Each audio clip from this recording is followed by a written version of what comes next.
Today we're going to be talking about the teachings of Islam pretty specifically. We talked about the early origins of Muhammad, and when he came back to Mecca, Muhammad's death. Now we're going to be talking about the specific teachings of Islam. So, Judaism and Christianity, Islam is monotheistic. Monotheism is a belief in one God. So like Jews, like Christians, Islam only believes in one singular God. The Quran is the sacred text of Islam. The Quran is pretty similar to what Christians consider their own Bible to be. It's their sacred text. The Quran teaches that God is all-powerful and compassionate. And it also states that people are responsible for their own actions. Whoever strays bears the full responsibility, which means that you are responsible for your own actions. In the Quran, each individual will stand before God on the judgment day to face either eternal punishment in hell or eternal bliss in paradise. There are some parallels here with the way that Christians think about things in particular, in regards to there being a hell and a sort of heaven. One big difference, though, in certain sects of Christianity, in particular Catholicism, that's different from Islam, Catholics will speak to God on your behalf. Muslims, on the other hand, will you yourself responsible for when you stray or don't. So there's a lot of personal responsibility on this. And this is an image of a Quran. I'll talk about the Quran in a little bit. This is an image of the Quran, which is the Muslim. All right, so we're going to talk about the 5 pillars of Islam right now. The 5 pillars of Islam are 5 basic duties that Muslims are supposed to adhere to. Now, the first one we're going to talk about is Shahada, which is faith. Shahada is faith. First is faith known as Shahada. There is no God but God, and Muhammad is the messenger. So, that bottom line, if you're a Muslim and you believe in God and you believe that Muhammad is the messenger of God, then you are already fulfilled the first basic duty.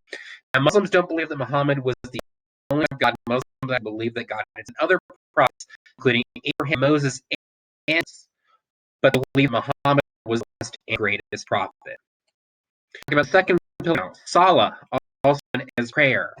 The second is daily prayer, and after a ritual washing, Muslims face the holy Mecca to pray. They will face the direction that Mecca is in. And Muslims pray anywhere but gather in houses known as masjid, also as mosques. So, more well known as mosques in the West, these are prayer houses equivalent to the Christian church or a Jewish temple. They can pray, but they often gather in these mosques to pray. That is the second of the 5 pillars, salah or prayer. Now, let's talk about the third pillar. The third pillar is which is almsgiving. So the third pillar is giving charity, also known as zakah. Muslims are asked to do a percentage of what they earn every year to the poor. So giving charity is a big component of Islam, and is such a big component of Islam that it's actually one of the 5 basic duties. If you're a Muslim, you need to give a percentage of your income to the poor every year. Zakah. The fourth pillar, also known as fasting. Now, the fourth pillar is fasting sunrise to sunset in the holy month of Ramadan. The fourth pillar is fasting from sunrise to sunset in the holy month of Ramadan. Ramadan is a holy month to Muslims, and fast would not that's what fast. There are some to that. In Netherlands, some Christians do have fast. Jewish people have as well. Muslims also have a element of religion, in particular in the holy Ramadan. And I mentioned this once before already, but the 5th pillar is the Hajj, or the pilgrimage. So the pillar of Islam, Hajj, pilgrimage to Mecca. Remember, Mecca is the holiest city in Islam, and it is also where Muhammad was from. All Muslims who are expected to visit the Kaaba at least once in their lives. If they're able, they are expected to visit Kaaba at least once. And remember, Kaaba was originally housed polytheistic idols. It got rid of them, and Kaaba became the holy site in Islam. And this is a picture of Kaaba right here, with many people around it doing a pilgrimage to the Kaaba. It is one of the pillars of Islam, an important one, and those are expected to take pilgrimage at least once. This is a little picture of the five different right here to make it easier for you guys. Shahada, Salah, Salam, Zakat, Hajj. Those are the five pillars of Islam here. There is one thing to talk about, which is things I think people have misinterpreted in the last decades or so, is jihad. And Muslims on jihad or in God's service, other duty. So jihad is effort in God's service, and some Muslims look at this as their duty. Unfortunately, jihad has often been mistakenly translated as holy war, not necessarily a literal war. Jihad include acts of charity. That's definitely God's service, of course, is because according to Muslims, that is the pillars you're supposed to hold that, or an inner struggle to achieve spiritual peace. So you're struggling to keep your spiritual peace as a Muslim is effort in God's service, keep yourself on the right path. In addition to any battle and defenses, so jihad can mean many different things. And let's talk about the Quran a little bit more detail. We talked a little earlier. So to Muslims, the Quran contains the sacred of God's revealed to Muhammad.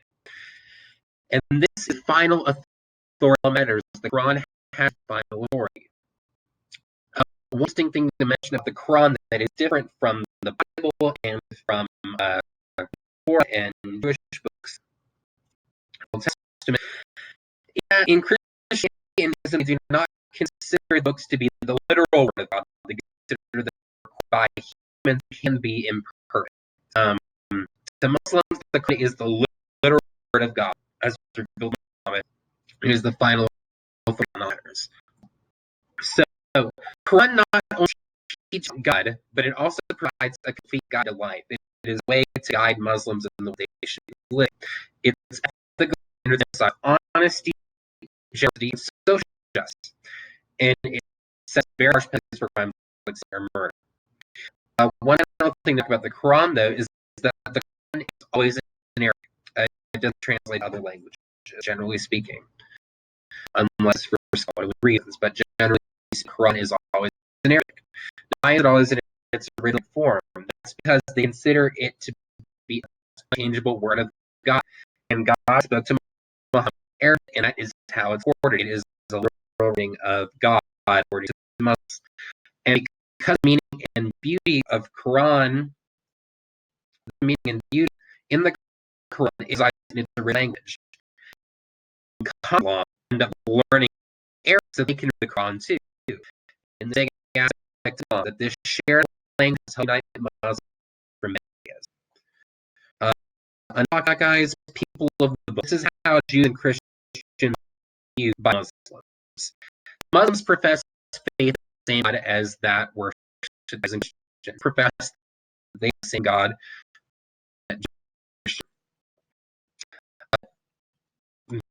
Mind try to use the word specifically to make a Muslim kind of.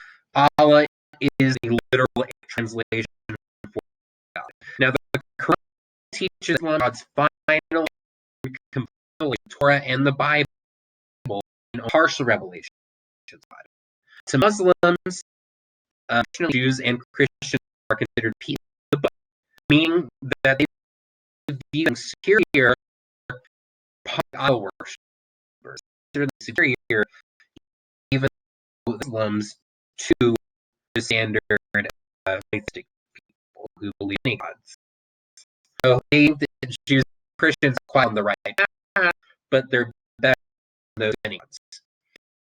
And more recent tension generally because of passage people these people book generally enjoy religious freedom in Muslims. Completely not quite the overall for a religion in charge of certain Jews and Christians who live there decent just freedom. All right, thank you guys.